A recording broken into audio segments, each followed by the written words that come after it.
아멘. 강의에 들어가기 앞서 먼저 제가 책을 한 권 소개해드리고 강의를 하겠습니다. 표지가 이쁘죠? 아까 우리 형제님께서 상자 안에 든 다이아몬드를 말씀하셨는데 우리 다이아몬드 다 좋아하시잖아요.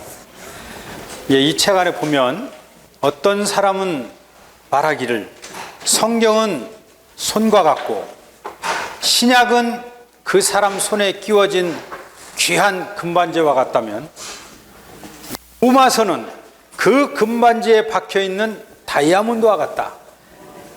멋있죠? 다이아몬드가 반짝반짝 빛나는 것은 로마서 8장이다. 형님 아침에 더해주시죠. 이게 맨 앞에 보면 성경에서 로마서의 위치에 이런 말, 제가 이제 짧게 한번 읽어드리겠습니다. 어떤 사람은 이렇게 말한다. 성경은 마치 손과 같은데 신약은 이 손에 끼워진 귀한 반지와 같고 로마서는 바로 이 반지에 있는 다이아몬드와 같다. 이 말은 로마서가 성경에서 중요한 위치에 있음을 우리에게 분명하게 보여준다.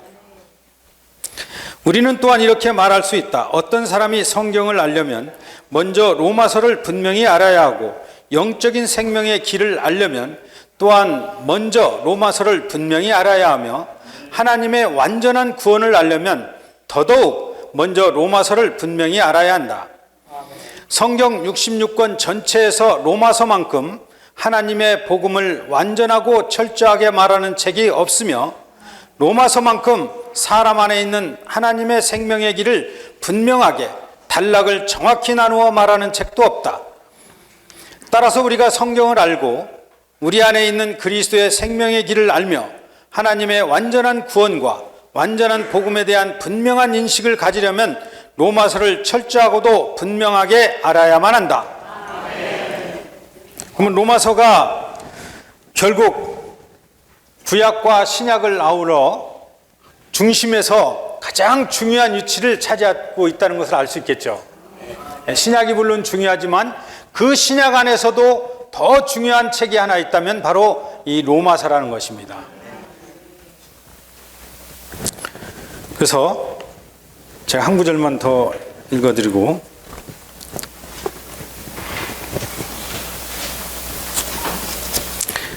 이 책의 개요가 이렇게 되어 있습니다. 16절과 17절은 서문의 셋째 부분으로서 간략하게 이 책의 개요를 말하는데 말은 간결하나 뜻은 완벽하다.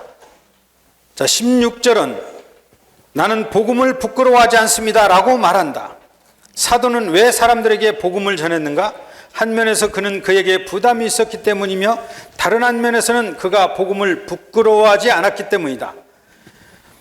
사탄은 항상 사람이 복음을 부끄러워하게 하며 그리스도를 전하고 십자가를 전하는 것을 부끄러워하게 하여 복음을 전하지 못하게 한다. 사도 바울은 오히려 이것을 이기고 복음을 부끄러워하지 않고 복음을 영광스럽게 여겼다. 따라서 그는 복음을 각처에 있는 사람들에게 전하도록 준비되어 있었다. 그리고 17절은 이렇게 말합니다. 한번 읽어볼까요? 하나님의 의가 이 복음에 계시되어 있는데 이것은 성경에 그러나 의인은 믿음으로 생명을 얻고 살 것이다 라고 기록된 것과 같습니다. 여기 복음에 계시되어 있는 하나님의 의. 이 책은 두껍지만 한 번에 다 읽기에는 좀 벅찹니다. 그래서 필요할 때마다 한 달랑씩만 찾아도 정말 거기에서 금과 같은 다이아몬드 같은 내용들이 많이 있습니다. 로마서에서 본 하나님의 완전한 구원입니다. 정말 너무나 큰 많은 빛과 계시와 이상이 여기에 있습니다. 아멘.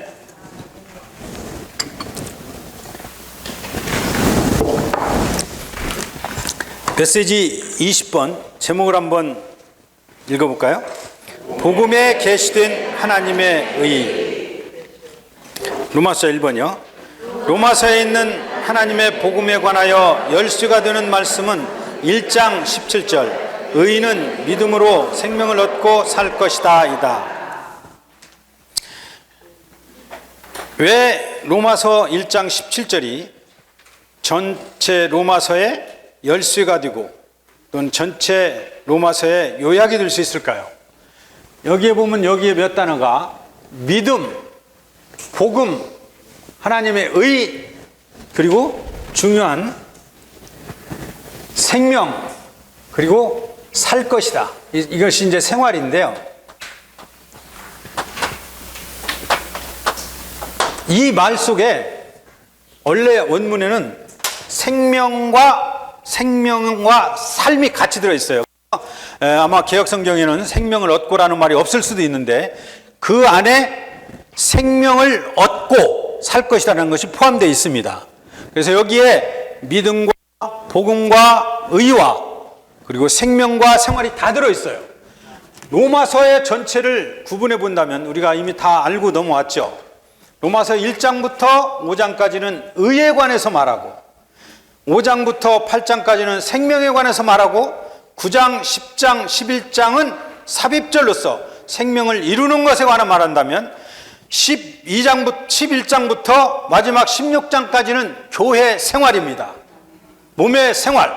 그래서 결정적으로 의와 생명과 생활이 여기에 이 한 구절에 다 들어있기 때문에 이 한 구절이 로마서를 열 수 있는 열쇠가 되는 구절이라고 했습니다. 자, 그런데 먼저 우리가 한 가지 좀 내가 교통하고 넘어갈게요. 오늘은 주로 하나님의 의에 관해서 교통할 것인데요. 의가 쉬운 단어입니까? 어려운 단어입니까? 그러니까 이게 공통적인 것 같아요. 저도 교회 생활을 적지 않게 하면서 가장 난해하게 여겼던 단어 중에 하나가 이 한 단어, 의. 과연 의라고 쓰여졌을 때 이 의는 무엇을 말하고 어떻게 우리가 생활에서 체험하고 적용해야 되는가? 이것이 약간 불분명했던 것이 사실이었습니다.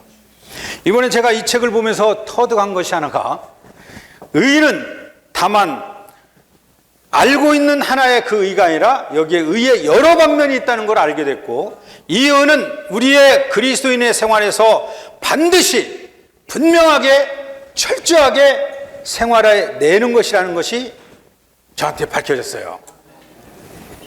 그러니까 이 책을 읽어야 되겠어요? 안 읽어야 되겠어요?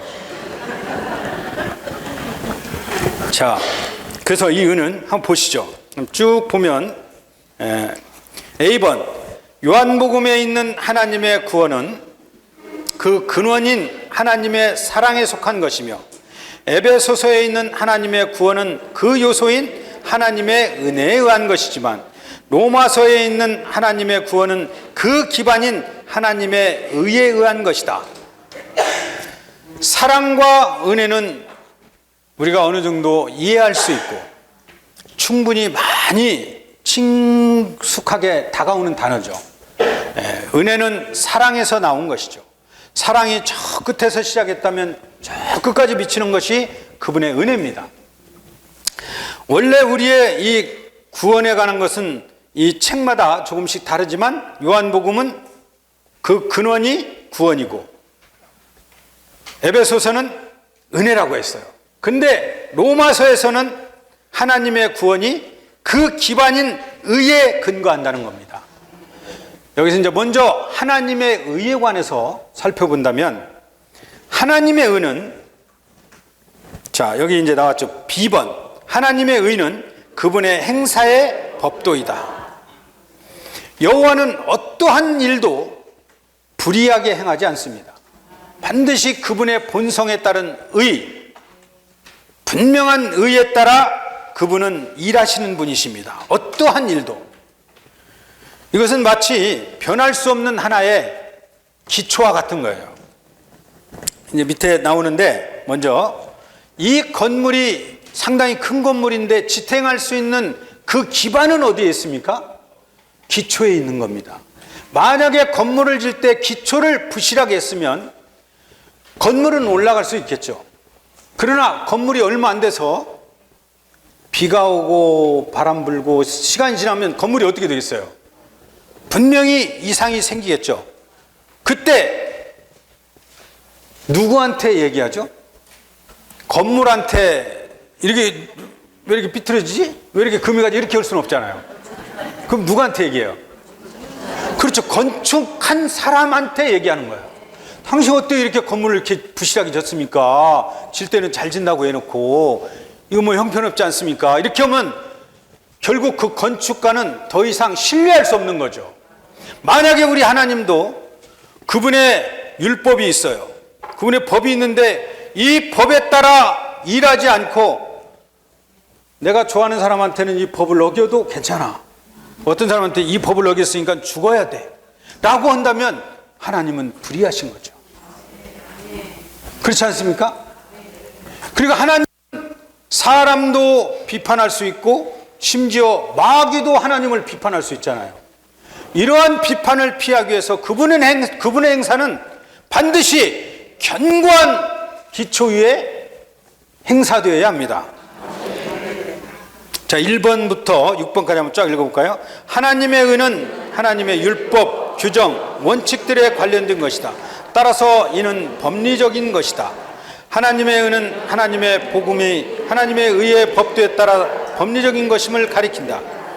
하나님의 의는 하나님께서 그분의 구원을 수행하시기 위한 요구들을 따라서 하나님의 의는 하나님의 구원이 능력이 있게 역동적이게 되는 열쇠이다. 그러므로 하나님의 의는 하나님의 복음 안에서 기초로 계시되며 그 기초는 하나님의 보좌의 기초처럼 견고하고 확고하다.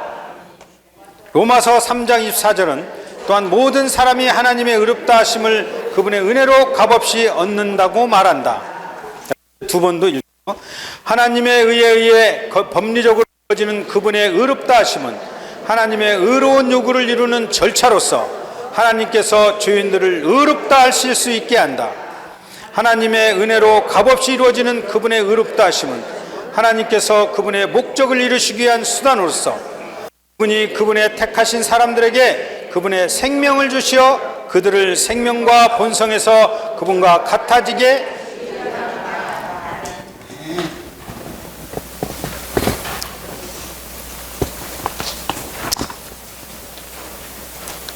그분의 의가 적용되는 그 목적은 사실상은 죄인들을 용서해서 죄인들이 그분의 생명을 얻고 그분의 생명으로 살고 생명을 체험하고 생명으로 변화돼서 생명이 성숙하는 것입니다. 목적은 거기에 있지만 이 절차에 있어서 이 의는 반드시 지켜져야 합니다. 어떤 사람이 법을 만들어 놓고 자기가 좀 마음에 드는 사람이 법을 어기면 그것을 눈 감아주고 마음에 안 드는 사람이 법을 어기면 철저하게 그 법을 지키라고 말한다면 누가 봐도 그 법은 사실상 유명무실하죠. 있으나 마나예요. 그렇죠. 법은 이 땅에서도 법을 지키라고 만드는 거 아니에요. 이 법만 잘 지키면 개인이든 가정이든 나라든 모든 사회가 안정되게 되는 것입니다. 그러기 위해서 법을 만든 거죠. 그래서 하나님의 법은 이러한 측면에서 사람을 생명 하나로 이끌기 위한 절차로서 그 수단으로서 만든 하나님의 기초인 것입니다. 행사일이에요. 자, 그러면 누가 이 법에 정확히 딱 들어맞아서 전혀 무결점으로 하나님 앞에 와서 나는 이 하나님의 율법에 조금도 어긋나지 않게 살았습니다 라는 사람이 있습니까? 이 땅에 있는 사람은 다 의인은 없나니 하나도 없는 것입니다. 다 죄로 인하여 타락했고 하나님의 그 영광의 요구에 의한다면 다 죽는 것이 의에 따른 법이죠. 그래서 하나님은 자, 이제 C번 T를 읽어야, C번 D번 읽어보죠. 율법 준수자들은 그들 자신의 의를 세우기 위해 율법을 지키려 하나 율법의 행위로는 그분 자신 앞에 의롭게 될 육체가 없다. 그렇죠. 자신의 의는 여기 이제 원래는 이 율법을 지키는 자신들이 율법으로 어떻게 자기가 그 결점을 감추려고 그랬고 율법을 좀 지켜보려고 했지만 오히려 율법은 지키려고 하면 더 지킬 수가 없는 것이 율법입니다.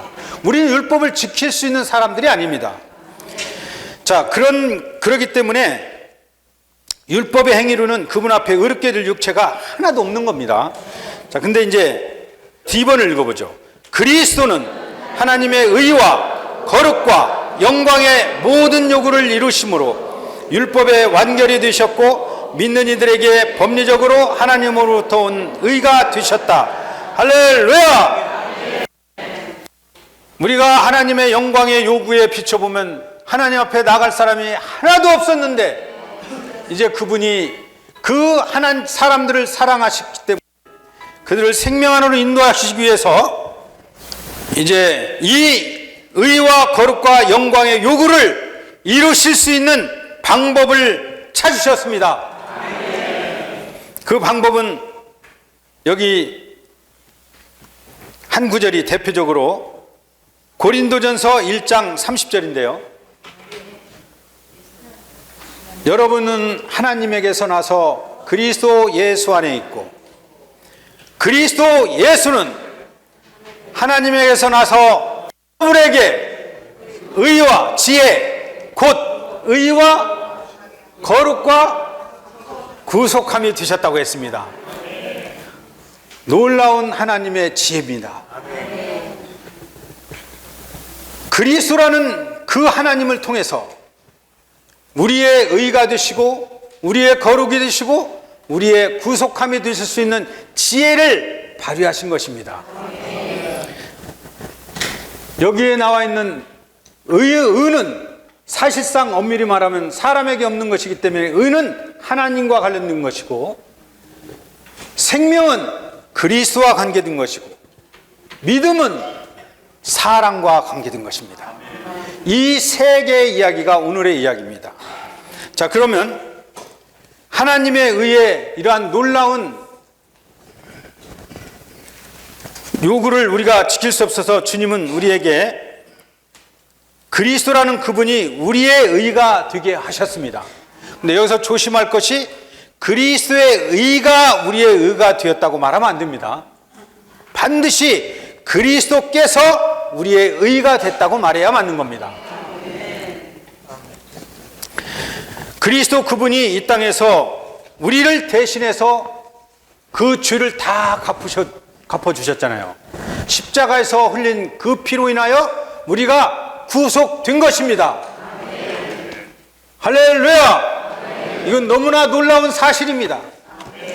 우리 일부 몇몇 성도들은 어제 기본 진리 집회를 참석하신 분들은 아시겠지만 그분에게는 법리적인 구속이 있고 유기적인 구원이 있습니다.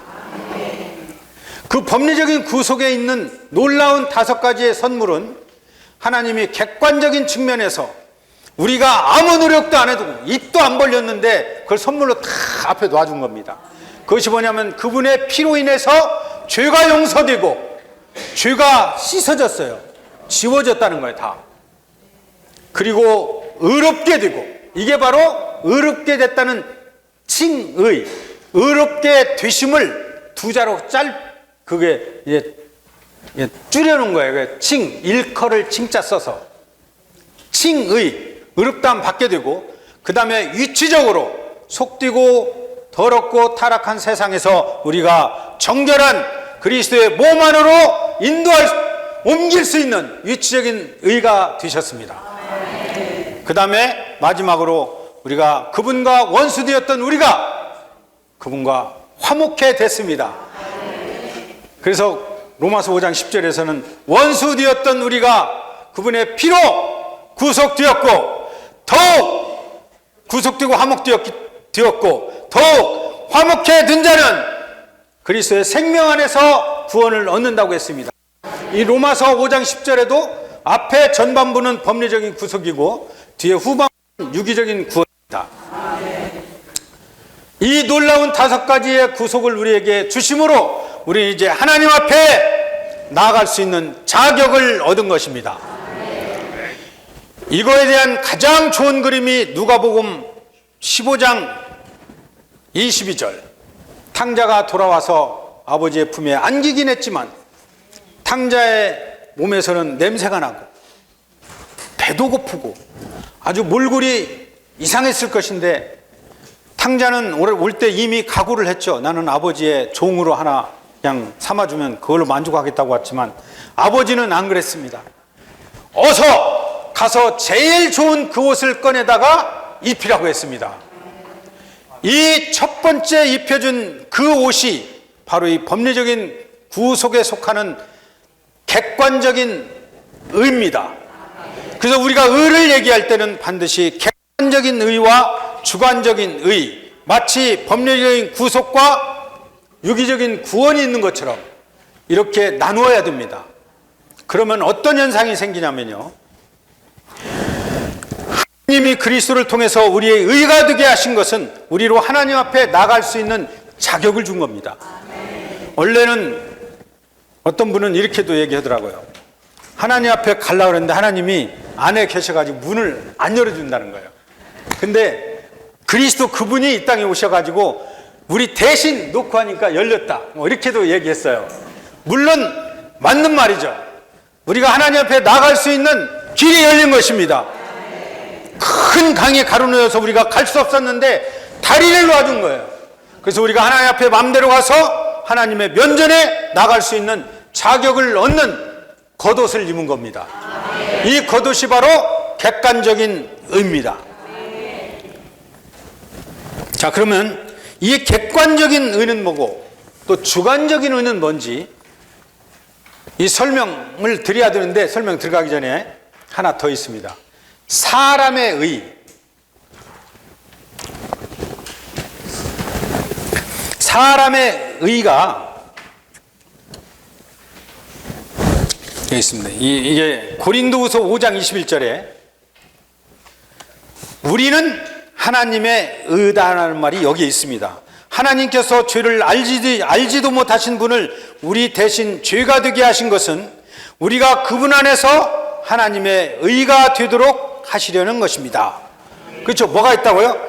우리가 그분 안에서 하나님의 의가 되도록 하시려는 것입니다. 이 하나님의 의, 이 하나님의 의가 우리가 된, 이게 말이 됩니까? 이게 너무나 놀라운 말입니다, 사실은. 그죠? 자, 보십시오. 이제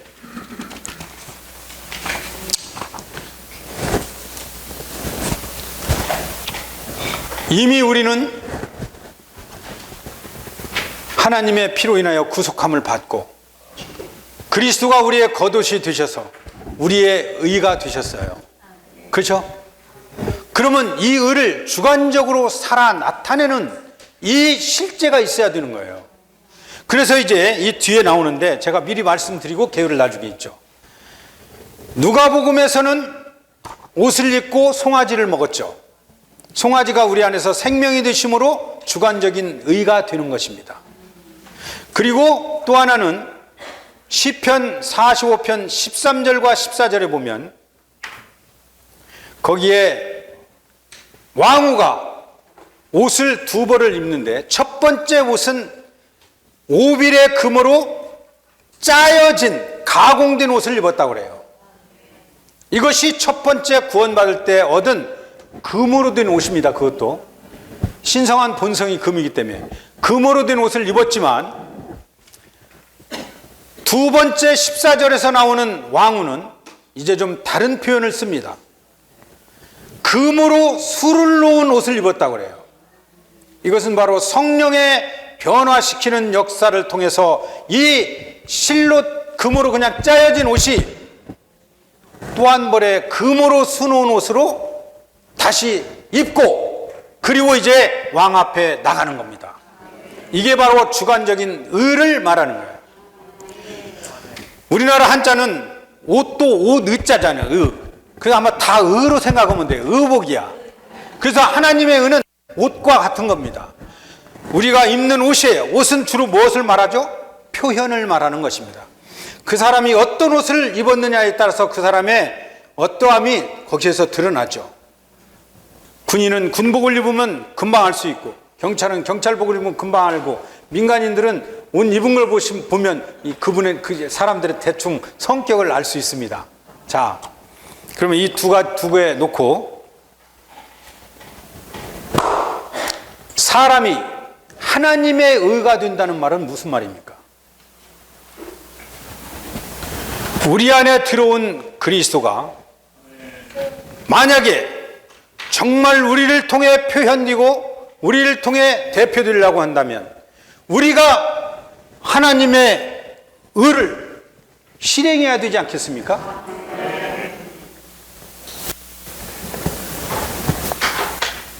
많은 경우 분명하게 죄라고 할 수는 없지만 뭔가 불의한 것이 있는 것을 우리가 가끔 발견할 수 있죠.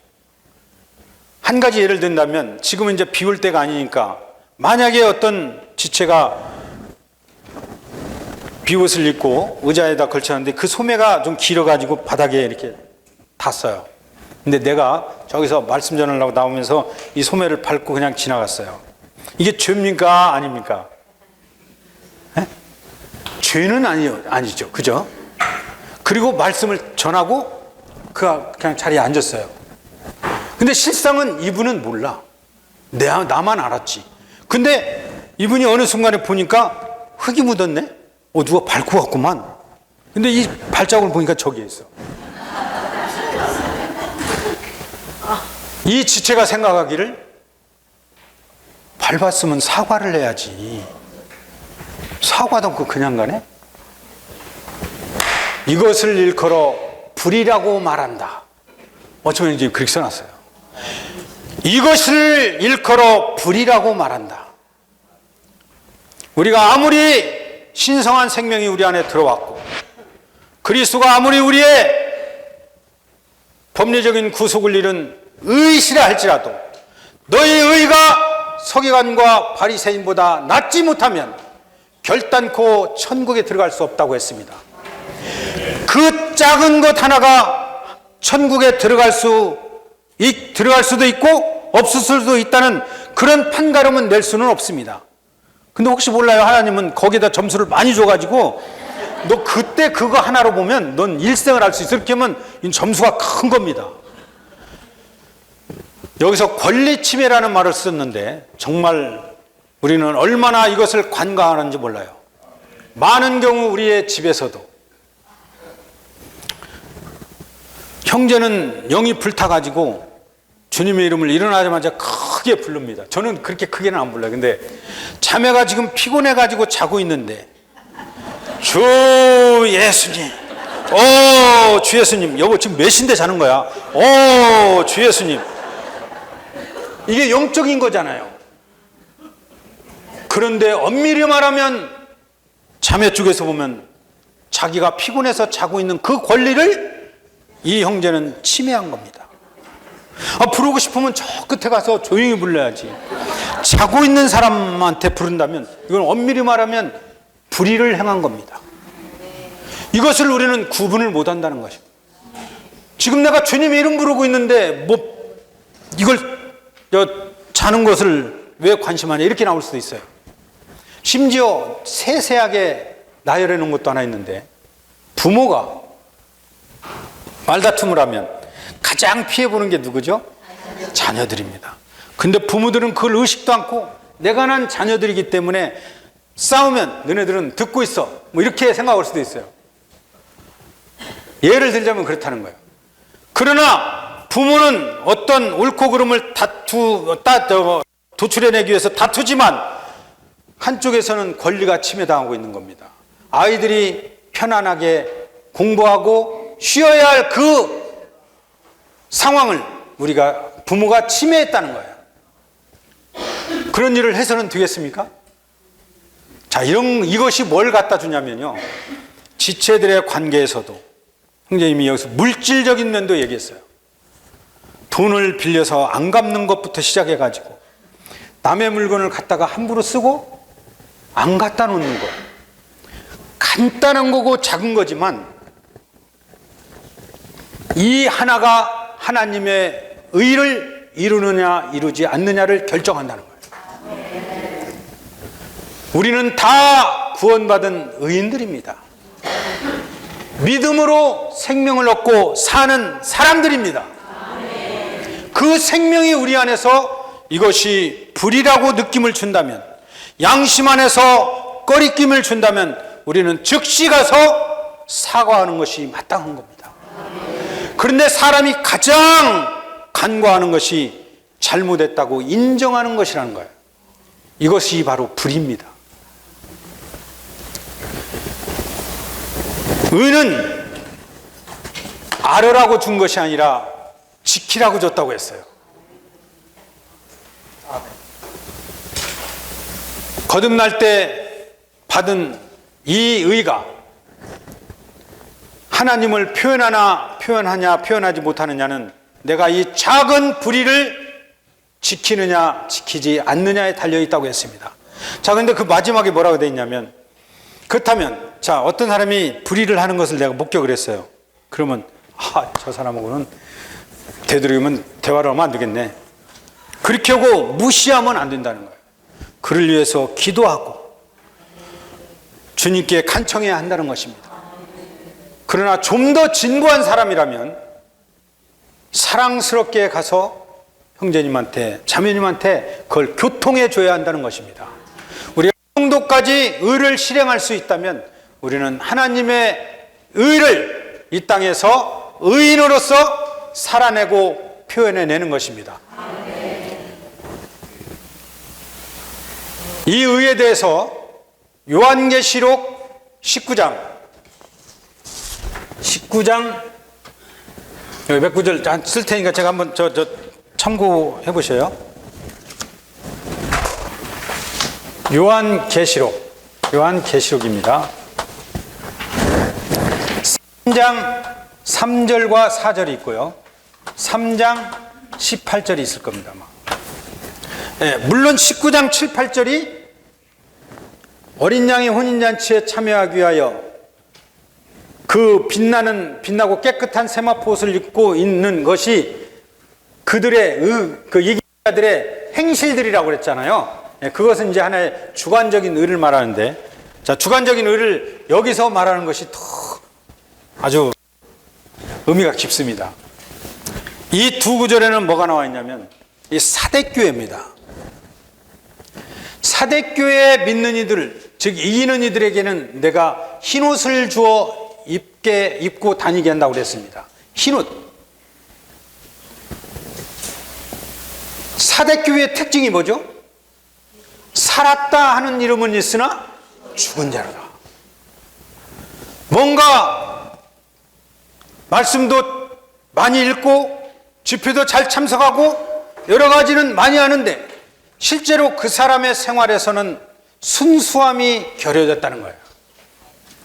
그 순수함이 결여되고 하나님을 표현하는 게 결여되어 있기 때문에 하나님은 그것을 빗대어 이기는 이에게는 내가 하나님의 흰옷을 주어 입고 다니게 한다고 했습니다.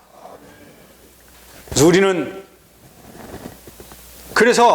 형제님 또 거기다 뭐라고까지 해놨냐면, 구원받은 하나님을 믿는 우리는 섬김과 봉사와 생활에서 엄청 어렵게 살아야 한다. 이게 뭐냐면 이러한 것을 다 우리는 알고 지켜야 하기 때문에, 만약에 이것을 너무 가볍게 여긴다면 우리의 일상생활에서 이것은 주관적인 의가 결여됐기 때문에 하나님의 혼인잔치에 들어갈 수 있는, 그리스도와 결혼잔치에 들어갈 수 있는 들어가지 못한 결격 사유가 될 수 있다는 것입니다. 자, 여기서 그 다음에 3장 18절에서는 라오디게아 교회에서 얘기한 겁니다. 라오디게아의 특징은 또 뭐죠? 미지근한데 라오디게아라는 그 이름이 성도들의 의견입니다. 주님이 책망할 때 뭐라고 했냐면, 너는 풍성하다, 풍요하다, 그리고 부유하다 말하지만 하나님이 볼 때는 너는 가련하고 벌거벗고 가난하다고 했습니다. 그래서 가서 사라고 한 게 뭐죠? 그것이 바로 금을 사서 부욕해 하고 옷을 사서 위해서 너의 수치스러운 것을 가리고 안약을 사서 바르라고 했습니다. 거기에 옷이 나오는데 이 3장 18절에서 나오는 옷이 바로 우리의 수치를 가리는 거예요.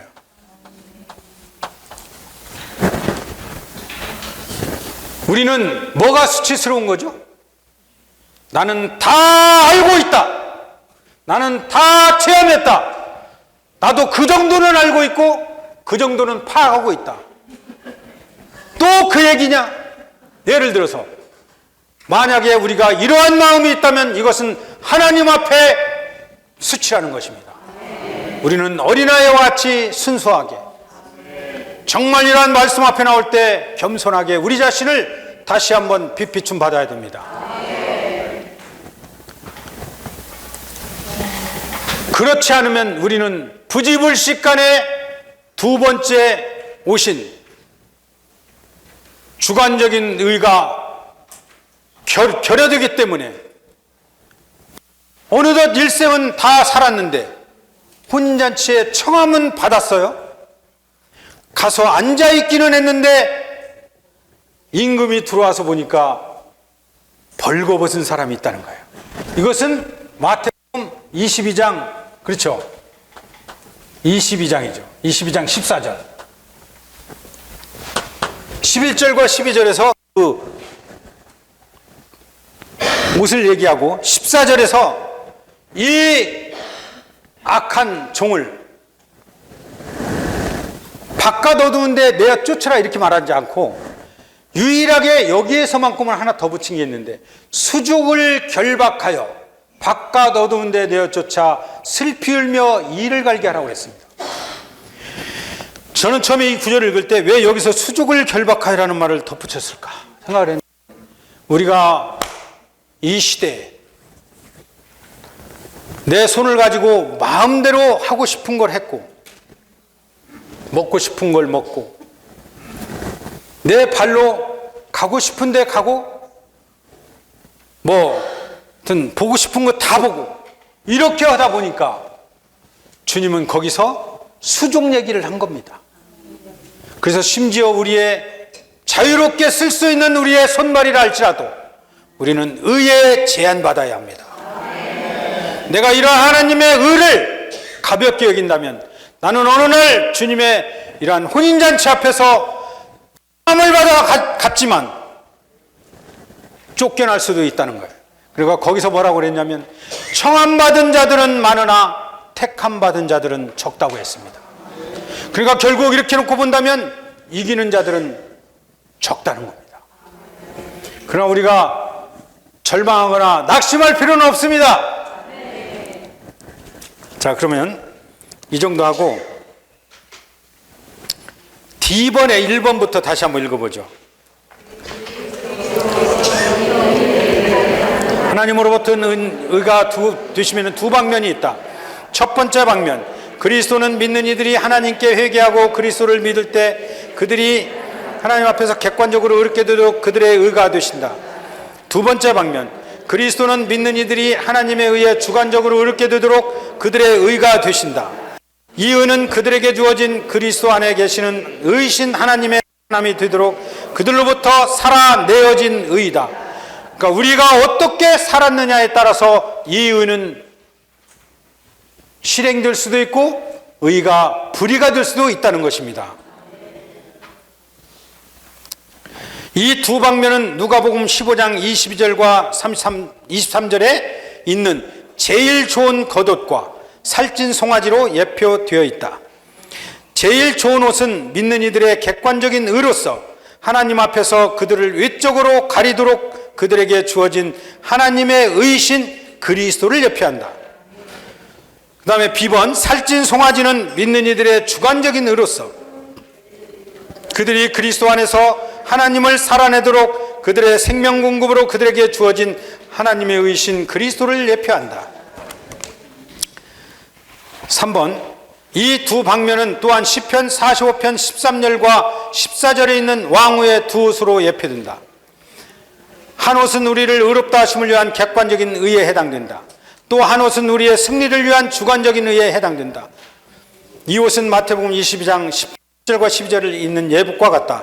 자, 이 시편에서 나와 있는 예복을 다시 돌아가서 한번 보죠. 자, 술을 놓을 때는 뭘로 놓죠? 막 바가지로 이렇게 놓는 건 아니죠. 바늘로 놓습니다. 바늘. 그 성령의 변화시키는 역사인데, 이 바늘이라는 한자가 있어요. 바늘 침자죠. 우리가 다 잘 알고 계실 겁니다, 아마. 쇠금자에 여기 열십자가 이렇게 붙어 있어요. 이게 바늘침입니다. 근데 뭐 이건 저기니까 한번 그냥 들어보세요. 이 열십이 여기 뭐 십자가잖아요. 어차피 십자가 죽음이잖아요. 이건 금이고, 죽음을 통과하지 않으면 신성한 생명은 얻기가 쉽지 않다는 겁니다.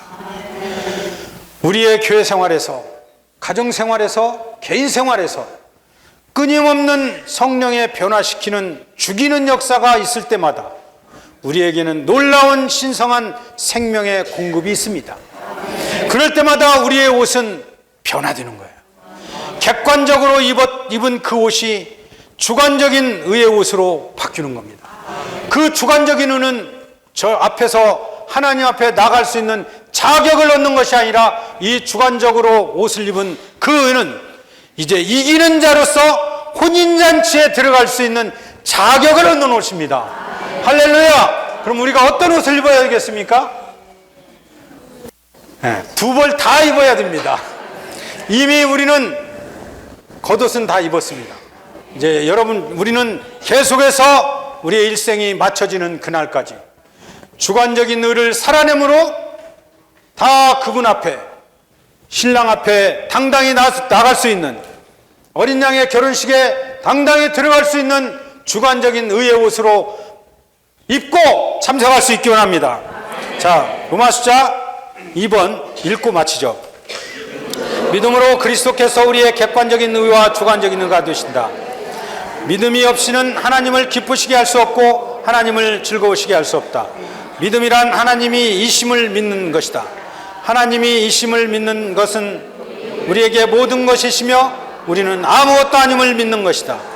하나님이 이심을 믿는 것은 우리는 아니며 그분만이 모든 일에 유일하신 분이셔야 하며 우리는 모든 일에 아무것도 아닌 사람이어야 함을 함축한다.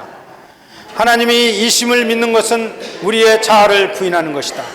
온 우주 안에 이분이 이시며 우리는 아무것도 아니다.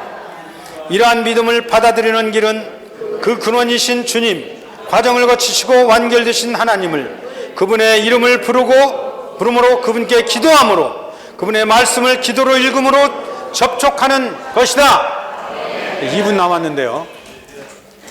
자, 여기 1번 한번 다시 읽어보시죠. 하나님이 이심을 믿는 것은 그분이 우리에게 모든 것이시며 우리는 아무것도 아니심을 믿는 것이다. 정말 이렇게 믿습니까? 우리는 아무것도 아닙니다. 사실은 어쩌면 창세기에서, 그래서 사람을 창조할 때 흙으로 창조했다고 말할 때 그 흙을 원문에서 찾아보면 더스트, 먼지입니다. 먼지와 같은 존재가 어느 날 그리스도에 의해서 하나님께 이끌림 받은 놀라운 역사를 가진 사람들입니다. 그런 우리가 잘 생각해 보십시오. 여기 전도서 1장 2절이 나왔는데 제가 찾아보니까 허무 중에 허무, 허무 중에 허무라, 모든 것이 허무여라. 허무가 5번 반복됐습니다. 우리가 살면서 우리 자신이 허무일 뿐 아니라 보이는 모든 것은 다 허무인 것입니다. 그래서 주의 회복은 보이는 것들로부터 보이지 않는 것들로 회복하는 것이고, 타락한 종교는 보이지 않는 것을 보이게 만드는 것입니다. 우리는 어느 쪽을 택해야 됩니까? 비록 보이지 않는 생명이신 그리스도가 우리의 믿음이 되셨다면 우리는 보이지 않지만 그분을 우리의 모든 것으로 취해야 됩니다. 할렐루야! 이러한 삶을 삶으로 우리 모두가 다 그리스도의 심판대에서 잘하였도다 착하고 충성된 종이라는 칭찬을 듣기 원합니다.